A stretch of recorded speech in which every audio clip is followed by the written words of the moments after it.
Great, thank you. Our next speaker here is Mr. Fred Trotter. I mean, I'm sure we've some of us, we know these Medicaid data. It's flat tables, So he has done something really exciting with the data. I had the opportunity to meet him, I think 6 months ago, and what he's done with data, in basically taking data and extracting information is really phenomenal.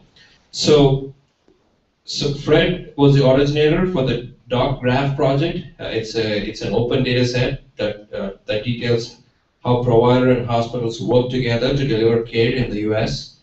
Fred has been working in the open data and software solutions health IT for years and is a recognized leader in the design and implementation of EHR systems. He is the co-author of one of the most popular introductions to health IT, Hacking Healthcare, a guide to standards, workflows, and meaningful use. He represented the open source community in the NCBH's testimony on the definition of meaningful use. So Fred, take it away. All right, thanks. Can everybody hear me? Okay, so I'm going to try to surf and stay close to the microphone here. This is pretty interesting. So thanks, my name is Fred Trotter. I work in with open data sets. And there's two companies that I work for. One is the DocGraph journal, where I'm a data journalist. My job is to go find frequent data sets. The other is CareSet Systems, which is kind of the red hat to DocGraph journals Fedora, is where we provide enterprise services around the data sets. So if you want to pay me a little money, you pay me for DocGraph journal. If you want to pay me a lot of money, you pay me for CareSet. And it's always encouraged to pay me money, so so if you can find a way to do that, we certainly appreciate it. How many people have heard of this new procedure data set that's come out from CMS the last 2 weeks? Why don't we take a look at that real quick, just because that's going to provide a lot of the context, and I want to talk to you timely and everything else. So this is the blog post. They've just announced a competitor to the tool that I'm going to show you. How's it working? But this is the announcement on the blog. Is historically this data delivers unprecedented transparency on the medical services solutions provided and how much they are paid. So in the last 2 years, there have been 3 major releases of physician data. History on this is there was a court case from I think 1979 that limited what CMS, what was FOIA covered. The way FOIA works, Freedom of Information Act, is if you request the federal government give you data, they have to give it to you unless there are about 7 exceptions that they will not give. So for instance, if you have to ask the NSA for any records they have on you, they will cite the first exception to FOIA, which is for national security concerns. So we can't give you this because of the first exemption of FOIA, which is if you ask about the aliens in Mexico or your record with the NSA, we're going to say we can't say that for national security reasons. Or they might be, especially if I would tell you another exemption is they can't find the records. So if they really want to go over the aliens, that's how they do that. So, but there was essentially an extra exemption to FOIA that was established by a federal court case in 1979 where the American Medical Association sued the agency that was the predecessor to CMS and said, physicians deserve privacy with regards to their salary. And the problem with that lawsuit is, I don't know, how many people here are familiar with medical billing? How many people know what I mean when I say a CPT code? ICD codes is familiar language. So the problem with the ruling from the court said you cannot release any information, you cannot release the physician's salary, which is to say how much they were paid by Medicaid. And you also cannot release any information that can be used to calculate the salary. Now, unfortunately, we know that there is a pre-existing price list published by CMS that says these CPT codes are worth this much. So ankle replacement, which is not a thing, but an ankle replacement is worth $100. And so that if you know that a physician did 100 ankle replacements, you can easily calculate their salary. Right? So the strange kind of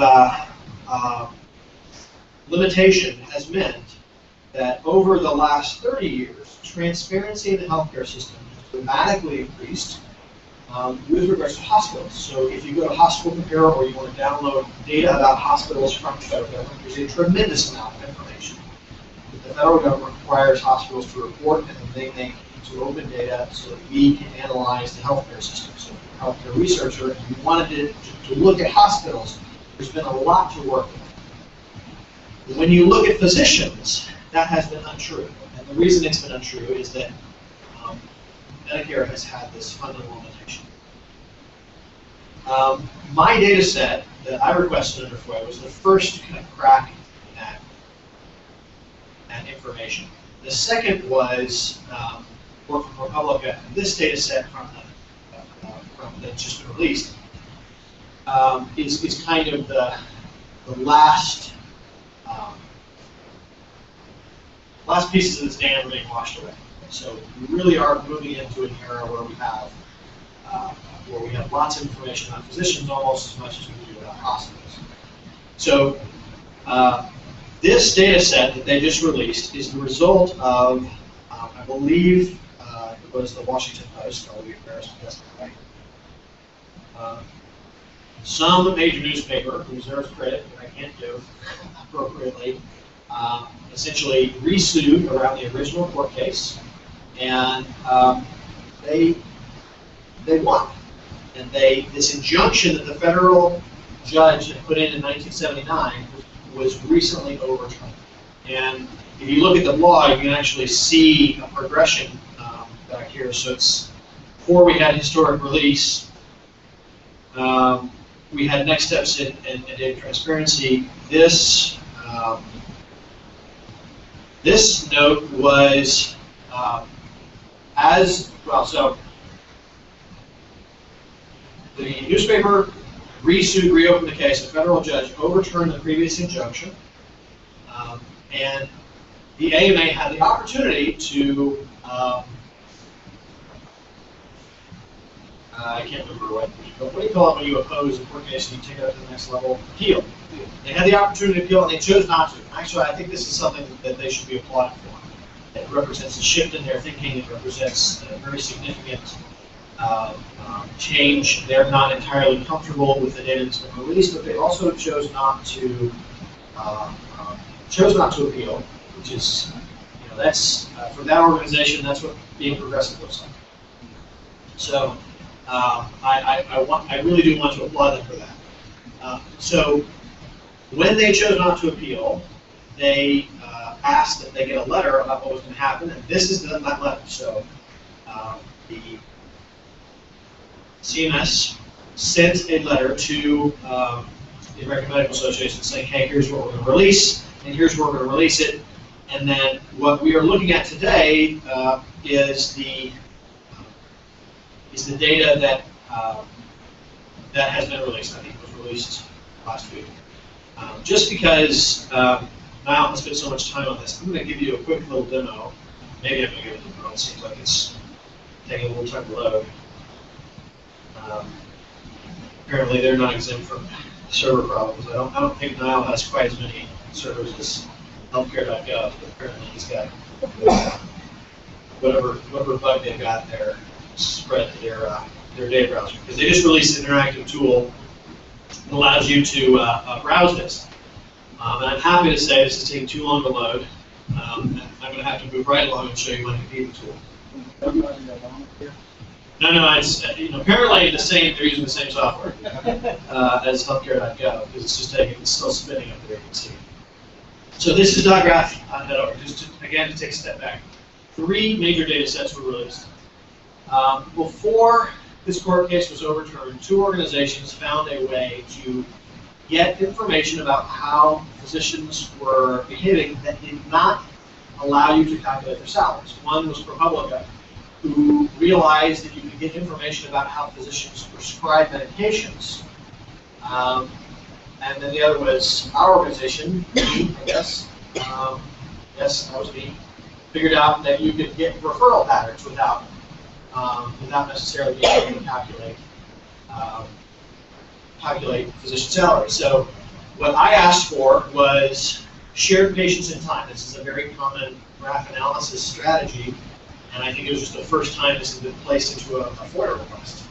So what I asked for is if a physician sees a patient on, say, January 15th, and any other physician sees that same patient on or before February 15th, then I want to have a tick between them, just a plus one.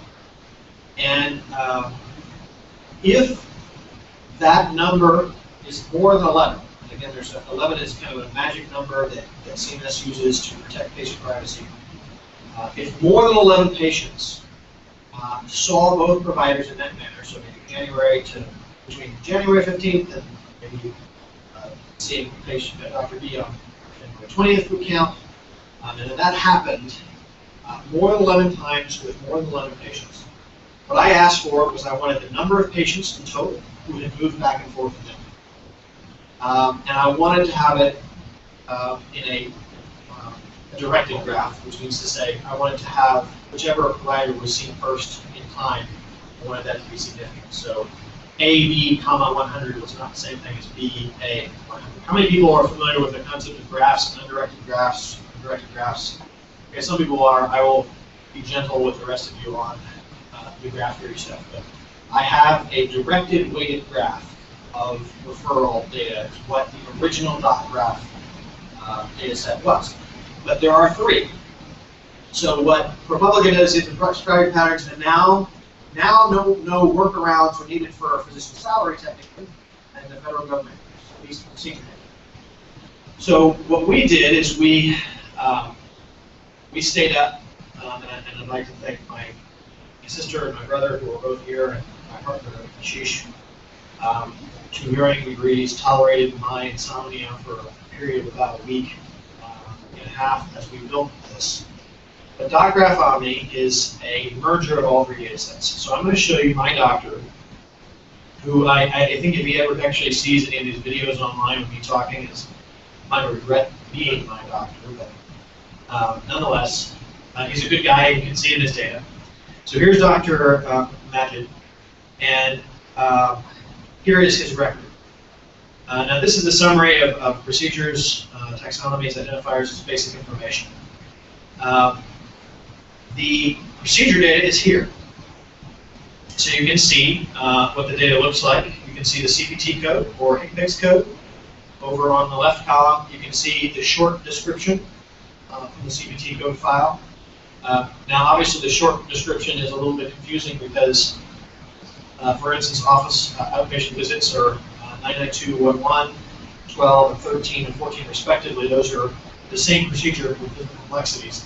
And they all have exactly the same description, which maybe the next progressive thing they make can do is a dramatic improvement of their CPT code database for purposes of analysis. We can also say how many services were done, how many actual charges were done, how many patients were involved, how many of those took place on the same on a distinct day, the allowed, the submitted, and the payment. Now, this is, how many people are here are familiar with the intricacies and wonders of medical billing and how that works? Okay, so this is kind of interesting, I think.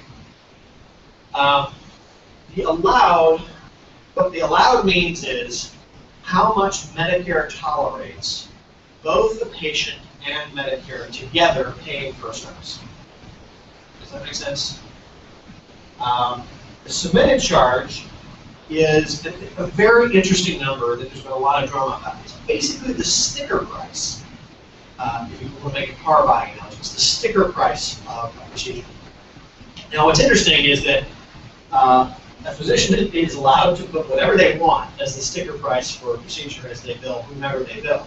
They're kind of incentivized to put the same sticker price across the board. And when they charge patients a cash pay rate, that is when the sticker price becomes actually important. And then there was what Medicare actually paid. So you can see, and again, talking about recommending being a good guy. He's not, his sticker price is not too far off of what his Medicare price is. It's not that guy. So, here's a little plug here. All right, so here is the prescription data. This is, I think, in some cases more interesting, and I don't think people realize the degree to which the Republican is. And by the way, I mean, let me take an opportunity to applaud ProPublica. ProPublica is the same organization that's this very same organization that's analyzing the Snowden leaks, contextualizing that for us. A huge data-driven journalism shop, operated in public interest. Really a emblematic of everything that's the best about American journalists.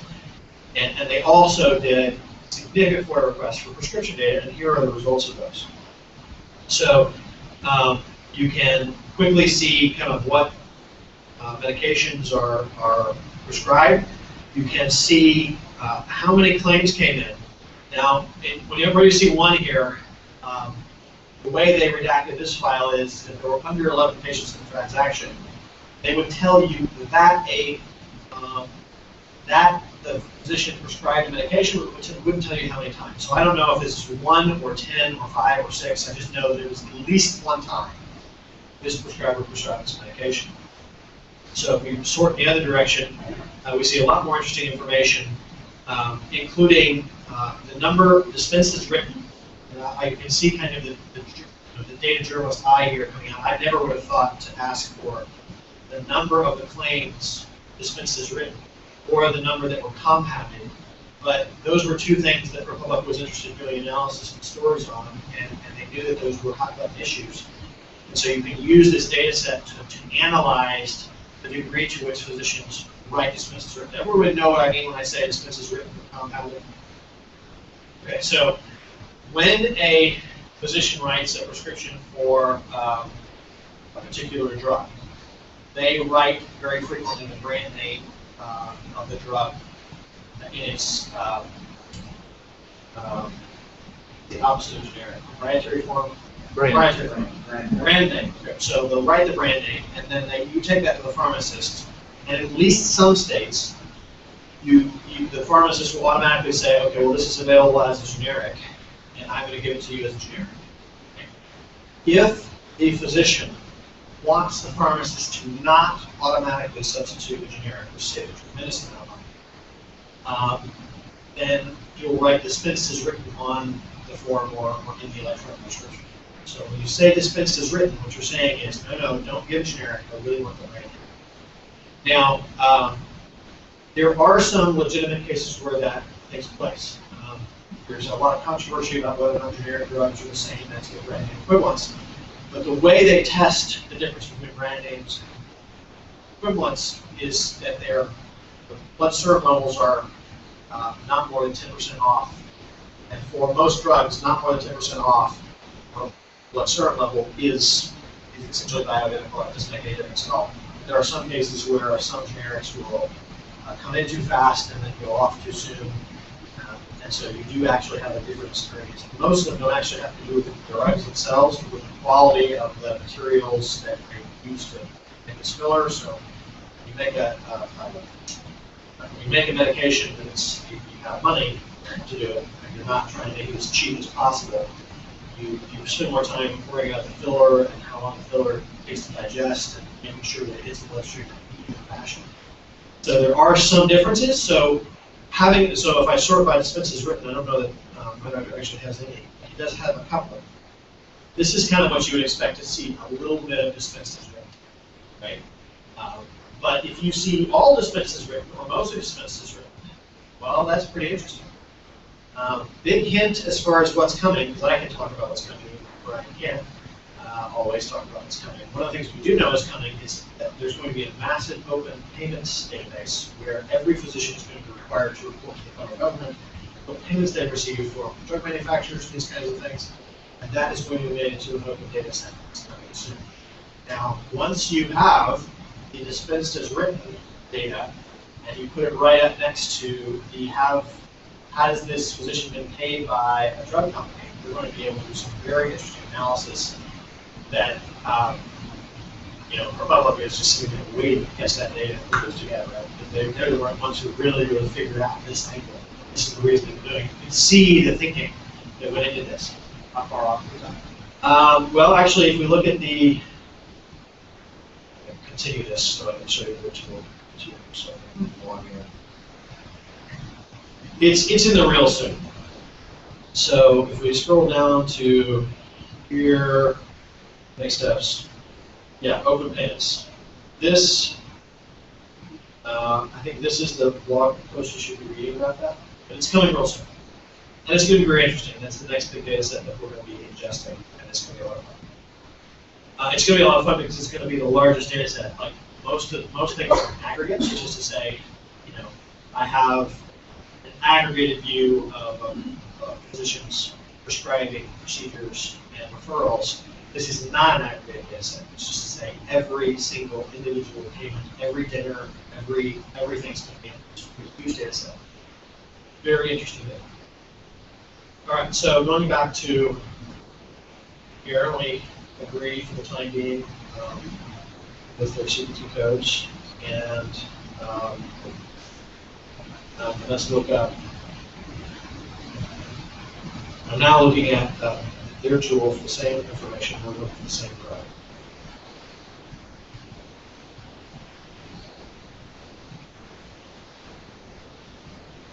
It's gratifying to see it's working slowly. I'll let you know, since I'm having to build computing technology, since it makes me happy. It's taking a little time. I worked for a long time to make my snappy.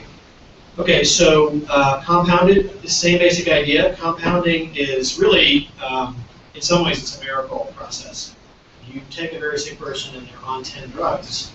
Very frequently, you just can't take that many pills. So what a pharmacy will do is they'll take fundamental ingredients of all the prescriptions that a patient is on, or many of them, put them together and compound them into something.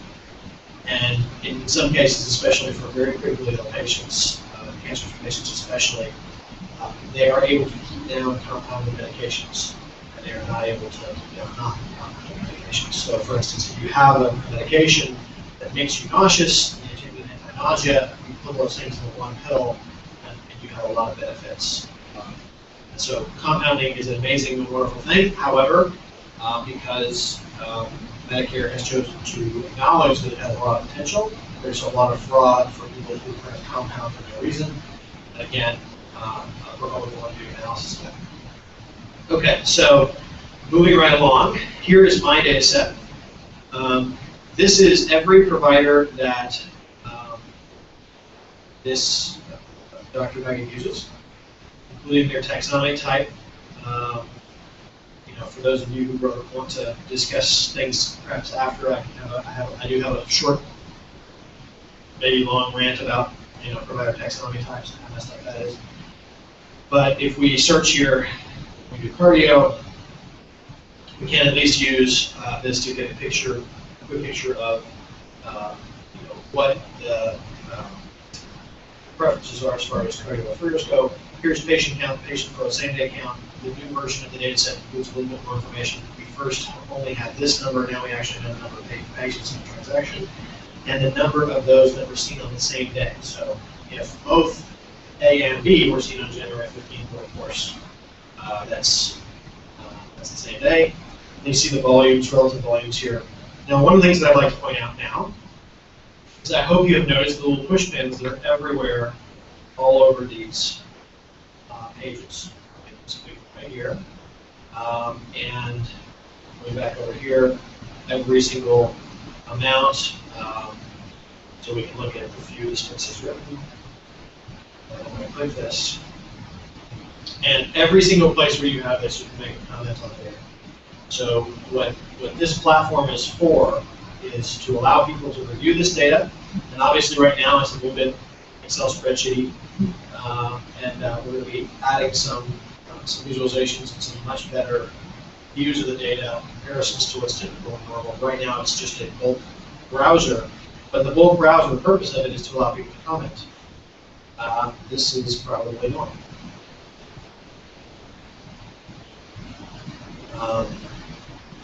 And I'm trusting the demo guys, they're telling me the next 2 minutes. The system has been working for months, but how do I get it on stage? Do it work? So, I'm a healthcare journalist. So, I can choose, it understands that I'm pulling in prescription data, so I can mark this as an overuse of compounding or an overuse of dispenses written. I can say this is no longer accurate, this was never accurate, this is fraud, or all kinds of information here. And you can do so in various roles, right? And what I'm going to do here is I'm going to mark this as a test. Right? And then obviously what we're really interested in knowing is what we should be asking if we're not already. You agree to our very reasonable terms and conditions, and if you want to, we can subscribe to a particular physician. So if you are interested in knowing when data is updated, or when we have new comments about data, or when we publish anything new about a particular physician, you can say, tell me. So obviously, soon I'll be able to show you, and here's what we've done with these comments, and here's what we have as a result of this. We are handling the comments very carefully. We don't know what people are going to be commenting. We don't know if people are going to be doing things that are slanderous, kind of mean-spirited, or we don't know if we're going to get. We hope. What we would like is there is a problem with patient-generated data about physicians online because it generally has nothing to do with the quality of the physician's performance.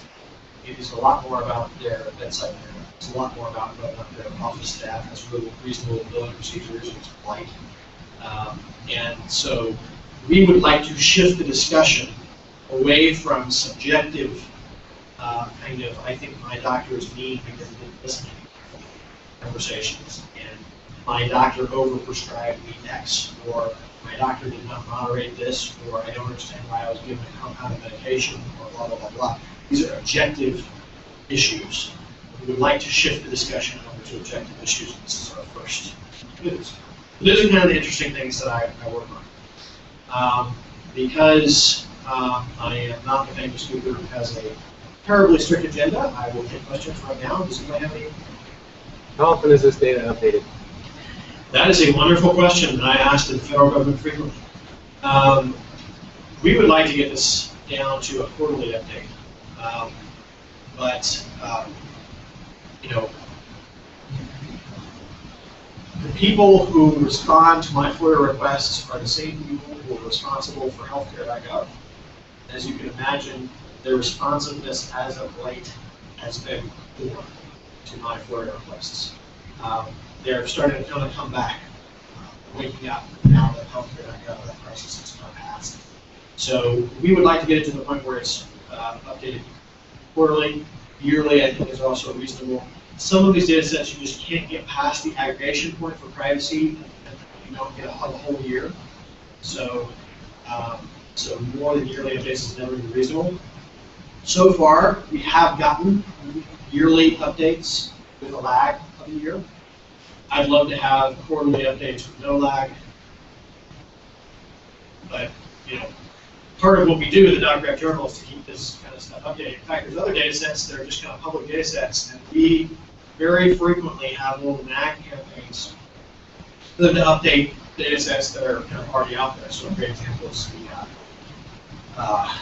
there was the data set about meaningful use EHR usage, which was 2 months late until we launched a massive Twitter campaign and harmed everyone we knew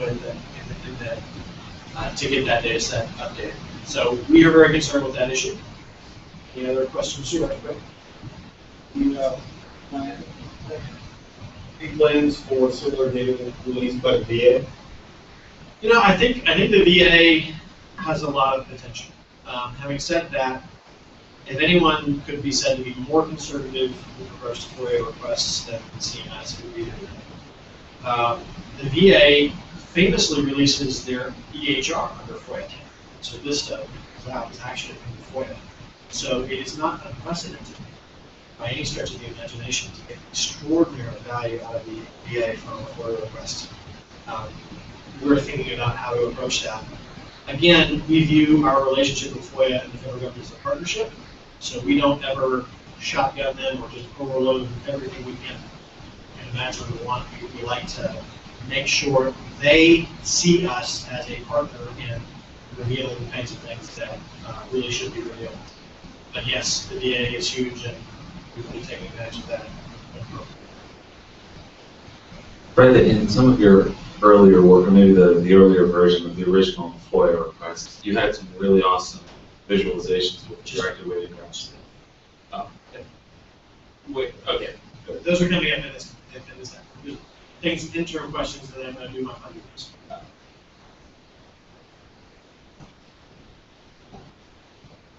But thank you for setting that up. I appreciate that. Yes. I actually have two questions. The first one is just curious about this whole area of data journalism. Maybe I came a little bit late. No, I hadn't explained what that was. Okay. No, you're not missing anything. Okay, I don't know what so- it means either, so when I say I'm a data journalist, I sometimes wonder what exactly that means. It's a new thing. I mean, I think of it like a photojournalist, where a photojournalist works with other journalists. All they do is pictures, and then they rely on other journalists to contextualize those pictures with articles or videos or something. Or video journalists, I mean, strict video journalists. It's kind of doing the same kind of thing. And that's what I do with data. Right? I go and get data. I provide sometimes fairly raw tools to make that more useful to analyze. And then I have an ongoing working relationship with the Academy of Photojournalists and a couple of specific journalists. Besides that kind of meta group of people who are interested in health journalism, Republic and US News are two organizations that we frequently collaborate with. US News just released our first, let's see what we did that. The first widget we came up with, that's interesting.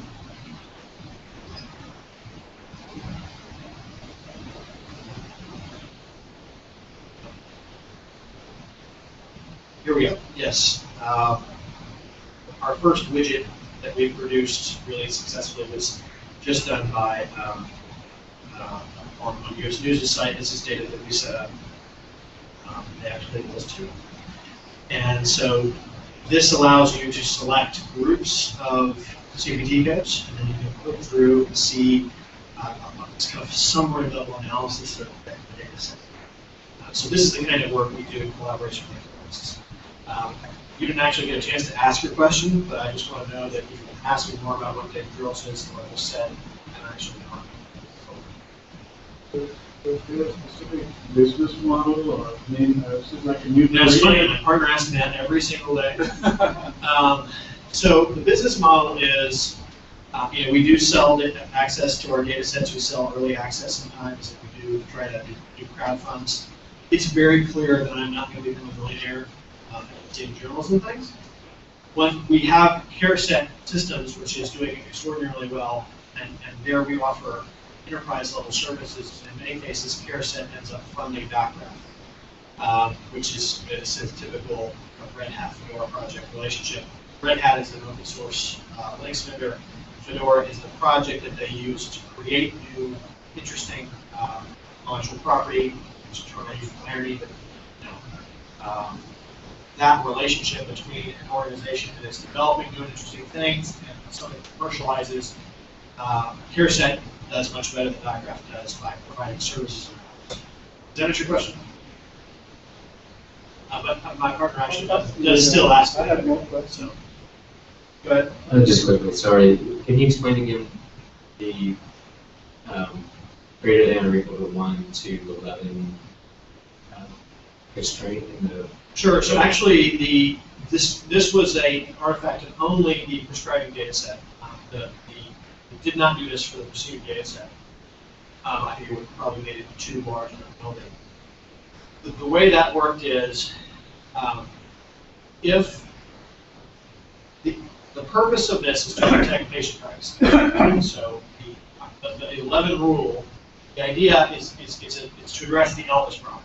Right? So I can't remember who Elvis's doctor was, but everybody knew who Elvis's doctor was, and everybody also knew that that doctor didn't treat anybody with Elvis.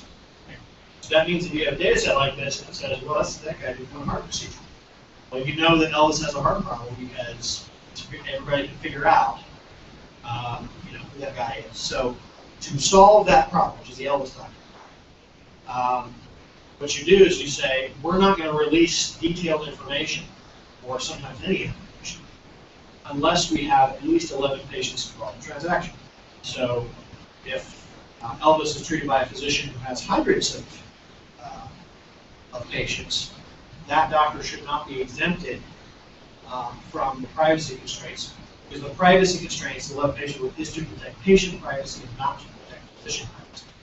So in the case of the medications, CMS did analysis and found that it was okay to release the fact that a single drug was given at one time, hiding that behind not knowing whether it was 1, 2, 3, 4, 5, 6, 7, 8, 9, 10, 11 patients. If you get 11 patients, you get 11. And actually, when you look at the data, it doesn't even say 1. It says -6, where -6 is the exemption under FOIA, or is the 6th exemption under FOIA for the purposes of protecting privacy. So I hope that answers the question. Okay, now I'm going to do my fun things. Oh, tell me how much time I have. All right, so this is the way my physician, this is going back to the original data set we had with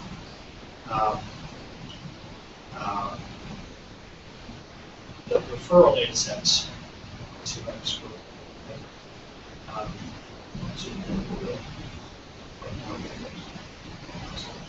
Okay, so the orange dots are our specialists, in this case cardiologists. Blue dots are primary care physicians. The size of the blue dots are constant. The size of the orange dots represent the degree to which the physician is being referred to by the entire network. As you can see, Achari, Cook, and Springer, for the primary care network that my physician works with, are getting the vast majority of traffic. We can see immediately that Thomas is doing something different. Right now, if we use some weightings, we can see that more extremely. So what I've done is I've shifted the center of gravity for only the orange nodes to the left. And you can see real easily that Thomas is on his own program. Now, Thomas is not necessarily doing something illegitimate. He could be referring to a cardiology service, where they have essentially a rolling list of cardiologists that are picking up that list, and that would appear in our data set to be this kind of blossoming effect. But it is not possible for Thomas to be tracking the quality of the performance of that. It's just not possible. So it is interesting data. There's some interesting things going on. We don't know why that's happening. In general, there's always a legitimate explanation. You should never look at something like this and assume something bad about this patient. Almost always that's not the case. But it doesn't mean it's not interesting. It doesn't mean it doesn't impact the healthcare system. So this is probably, this is 2 ACOs and how they work with hospitals. So you can see here, and I'm going to zoom out more here. The dark orange and light orange are the 2 ACOs, and then you can see their hospital loyalty. So you can see that Kelsey Siebel in Houston is fairly aligned in terms of who they work with. Right? So going back over here, let's zoom out even farther. Since we're in Louisiana, this is New Orleans. So you really can do citywide analysis. This is how cardiology plays out across the entire city of New Orleans. And again, each one of these little bubbles, you can click them, and then up here you can get more information about that particular provider. So we are moving towards getting these things. These are the kinds of systems that CareSet offers to its clients. You know, we sometimes get paid lots and lots of money for these kinds of things. And you should see the ones that we don't show at conferences to prove that. So this is actually the last kind of one that I want to show. And before we get going too much on how this diagram works, let's see, it's a mix of medications and provider information. I can't remember who it was. Somebody at this conference I was just talking to about this issue. One of the things that I keep getting asked by journalists and people in general is, what's this good for? What can you tell about doctors? Can you tell a good doctor, bad doctor? And I really feel like that's not the point of these exercises. The definition of the word molecule, what a molecule is the smallest amount of something where the proportions of those things are in exactly the same proportions as they are in substance, the smallest unit of measure. When we say H2O, we talk about a molecule of water, 2 hydrogens, 1 oxygen. What we're saying is, if you split that molecule any further, it is possible to analyze that in a smaller unit, in its individual atoms. If you do that, you will lose the properties of this substance. It no longer acts like liquid, hydrogen gas. I believe that something like what I'm showing you right now is the molecule of healthcare. This is the smallest unit where you can say with some degree of certainty, and I don't have hospitals or radiology or labs, although I think in a real healthcare molecule, those analyses should be considered. I'm just talking about here looking at the outpatient care side of it. But what these data sets allow you to start doing is asking the question for a healthcare molecule, for the smallest unit that delivers all of the care their patient needs. Right? Because when you look at the primary care physician, in the absence of their specialists, they're not able to deliver everything that the patient needs. And even the primary care and the specialists without the hospital are not able to deliver everything the patient needs. And if you draw the circle as small as you can, but still wide enough to provide all the services that the patient needs, that's the analogy of a molecule and healthcare performance analysis. So people have written articles about me and how I want to play Moneyball with doctors, and indeed that's exactly what I want to do. But I think there is the smallest unit. In Moneyball, the movie and the book, which I hope you guys have all seen, the unit that you're looking at is a baseball team. And part of the insight of the Moneyball approach is that you have to think about things as a team. It does not matter if you have the best pitcher, you don't have a good team. The goal is to have a good team. So you have to actually think about what is unit of analysis. And we are obsessed with analyzing doctors in this country, we're obsessed with analyzing hospitals. I don't think that's appropriate. Think about things on a molecular level instead of on an atomic level as we do in healthcare systems. The key value of these data sets, they allow us to do that. So let me show you how this works here. This is an absolute alpha demo. We don't have this fully fleshed out and working. But you can already see some of the interesting things. So all of the blue dots on this display are medications. Okay.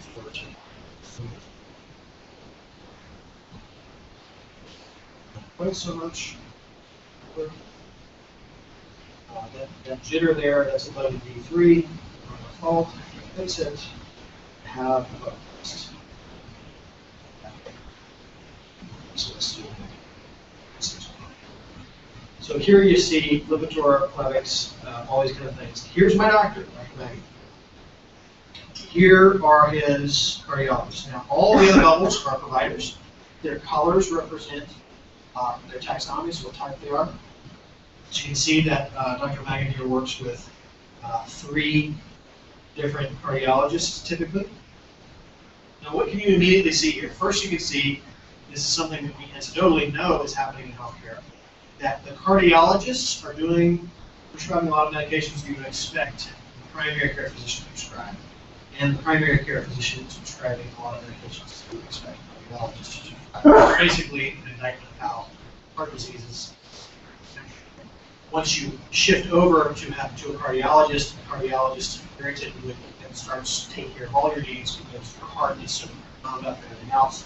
So they are taking on a primary care role, and it's a cluster. And so you can see how closely Dr. Maggie works with his cardiologist there. That's very interesting. The size of the medication in this case is how much money Medicare spent on it. That's not necessarily the best analysis, but it does generate some interesting levels. And this is, I believe, Lipitor is off patent now. I'm not sure. That's right, isn't it? It's not patent. So in the next year's data, we're going to see an interesting shift in these sizes as drugs change between being under patent and available generic. But look over here. Here's Dr. Fan, who is Dr. Magid's pain medication. And notice that he is not sharing a link with Dr. Magid to oxycodone or oxycodone. This is appropriate. Right? Dr. Magid is shifting over complex pain treatments, kind of very hardcore, difficult to manage, dangerous to use narcotics handled by his pain specialist. This is exactly what we hope to see in Dr. Magid. But notice that there is no combination, although the neurologist does share some links over here with the conventional pain. So if we think about the prescribing data sets, and I think procedure data sets, we have another example. We just have diagrams like this for procedures. When we think about what a team of healthcare providers is doing, one way to think about it is Magid sources the patients, creates the first pass at healthcare. He does everything he can do. And then he outsources the use of these complicated medications to specialists who better understand how to use them. So this is the level at which you start to see insights about the actual healthcare delivery system that Dr. Magid is in. I submit to you that it is not possible to understand Dr. Magid outside of this context. Imagine that Dr. Magid, instead of being a major internal medicine physician in a major metropolitan area, instead he was doing exactly the same job in the rural area with no pain medication specialist for 500 miles. You would expect that he would have more of these very difficult to manage pain medications because there's no choice. Right? His patients can't get to a pain specialist. He doesn't have the luxury of having this. So you can't understand Magid without understanding the context around him. Right? So this is again this argument that I'm making about a molecule of healthcare delivery. This is the molecule. And we as a culture have an obsession with the atoms. We need to stop thinking about things like whether or not it's a good hospital or a bad hospital. That's not what matters. It's not the level at which our system is broken. The system does not work. It has not worked. It has been uncoordinated, all this kind of stuff. We talk about these ideas. But we have a legacy of thinking about things at an atomic level, even though we know that we want to think about things about in terms of coordinated care. So if there's any takeaway that I can leave you with is to think of, to try to think of this healthcare analysis on a molecular level as opposed to atomic level and data science.